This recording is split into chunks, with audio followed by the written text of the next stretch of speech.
Hey guys, তো মই এখন নতুন চিৰিজ এখন চালো, যোনখন মানে নতুন নহয়, এইখনৰ 3টা ছিজন আগতে ওলাই গৈছিলে আৰু বৰ্তমান আহিছে 4 নম্বৰ ছিজনটো, যোনখন নাম হ'ল গুড লাক। আৰু আপোনালোকৰ বহুতে হয়তো চাইছে বা বহুতে হয়তো চোৱা নাই, আৰু যিসকলে চোৱা নাই তেওঁলোকক কৈ দিওঁ যে এইখন বহুত ধুনীয়া চিৰিজ হয়। এখন মিডিল ক্লাছ ফেমিলিৰ ওপৰত এই চিৰিজখন বনোৱা হৈছে, যোনখনৰ 3টা ছিজন বহুত ধুনীয়া আছিলে। আৰু 4 নম্বৰ ছিজনটোৰ কথা কিনো কম এতিয়া, আৰু মই বহুত ইমোচনেল হৈ গ'লো এইখন চাই পেলাই। জাষ্ট অলপ আগতে মই চাই পেলাই শেষ কৰিছোঁ, বহুত ইমোচনেল হৈ আছোঁ। আৰু লাষ্টৰ এপিছডটো, মানে 5টা এপিছড আছে মাত্ৰ, 5টা এপিছডৰ লাষ্টৰ এপিছডটো চাই পেলাই মই বহুত মানে ইমোচনেল হৈ পেলাই মোৰ চকু পানী ওলাই গ'ল সেই 5 নম্বৰ এপিছডটোত। কিন্তু সেইটো দুখৰ চকু পানী নাছিলে, এইটো সুখৰ চকু পানী আছিলে, মানে খুচিকে আছো টাইপ। এতিয়া ক'ব গ'লে চিৰিজখন যিসকলে চাইছে তেওঁলোকে গম পায় যে চিৰিজখন কেনেকুৱা ধৰণৰ হয়। চ' চিৰিজখন বেচিকেলি এটা মিডিল ক্লাছ ফেমিলি, য'ত এটা ভায়েক থাকে, এটা ককায়েক থাকে, মাক আৰু দেউতাক থাকে।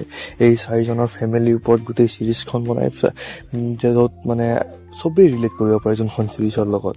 চব মিডিল ক্লাছ মানুহ, যেনেকে আপুনি আমি এনেকুৱা চবেই ৰিলেট কৰিব পাৰে। কাৰণ মিডিল ক্লাছ ফেমিলিত কি হয়, কেতিয়াবা কাজিয়া হয়, কেতিয়াবা তৰ্কাতৰ্কি হয়, কেতিয়াবা চবেই একেলগে হাঁহি ধেমালি কৰে, কেতিয়াবা বছৰৰ পৰা গালি খোৱা হয়, য'ত কাম কৰিব যাব বছৰৰ পৰা গালি খোৱা হয়, কেতিয়াবা মাকৰ দুখ লাগে, কেতিয়াবা বাপেকৰ দুখ লাগে, কেতিয়াবা দেউতাকে গালি পাৰি দিয়ে, কেতিয়াবা ঘৰৰ পৰা ওলাই যোৱা হয় খঙতে।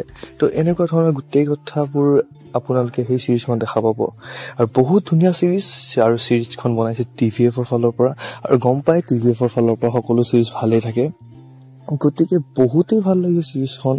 ছিজন 4 খনৰ লাষ্ট এপিছডটো আপোনালোকেও কান্দি দিব। মোৰ যদি আপোনালোকে চাই পেলাই এনেকুৱা চিৰিজ ভাল পায়, আপোনালোক কান্দি দিব। আৰু এখন মন ভাল লগা চিৰিজ হয় এখন।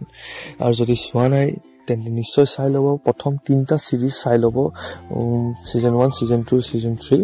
তাৰ পিছত এই 4 নম্বৰ ছিজনখন চাব। আৰু বেচিকেলি ক'ব গ'লে ছিজন 3টাই বহুতেই দুখ লগা, আৰু মানে অবভিয়াছলি ইমানো দুখ লগা নহয়, কিন্তু চব ইমোচনেল মিক্স আছে, আৰু চব ইমোচনছ আছে।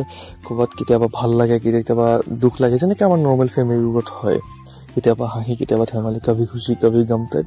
তো আপোনালোকে যদি চোৱা নাই নিশ্চয় চাই ল'ব, আৰু যদি চাইছে তেন্তে মোক কমেণ্টত ক'ব আপোনালোকৰ কেনেকুৱা লাগিছে। আৰু এইখনক মই দিব বিচাৰোঁ 5ৰ পৰা একদম 5 ষ্টাৰ।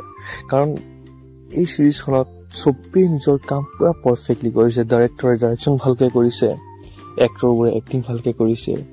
আৰু লাষ্ট আপোনালোকে যদি চিনি পায়, এই বিট্টু কি মাম্মি বুলি যাক মানে পৰিচয় আছে যোনখন চিৰিজত, তেওঁ এটা ডায়লগ লাষ্টত গৈ পেলাই মোৰ ভাল লাগি গ'ল। আৰু তেওঁ কিছুমান মানে গোটেই 3টা ছিজনত তেওঁৰ কেৰেক্টাৰটো কেনেকৈ আছিলে মই চালে গম পাব, কিন্তু এই লাষ্টৰ ছিজনটোত তেওঁৰ অকণমান কেৰেক্টাৰ সলনি হৈ যায়, অকণমান স্মাৰ্ট হৈ যায় তেওঁ, গতিকে সেইটোও ভাল লাগিছে।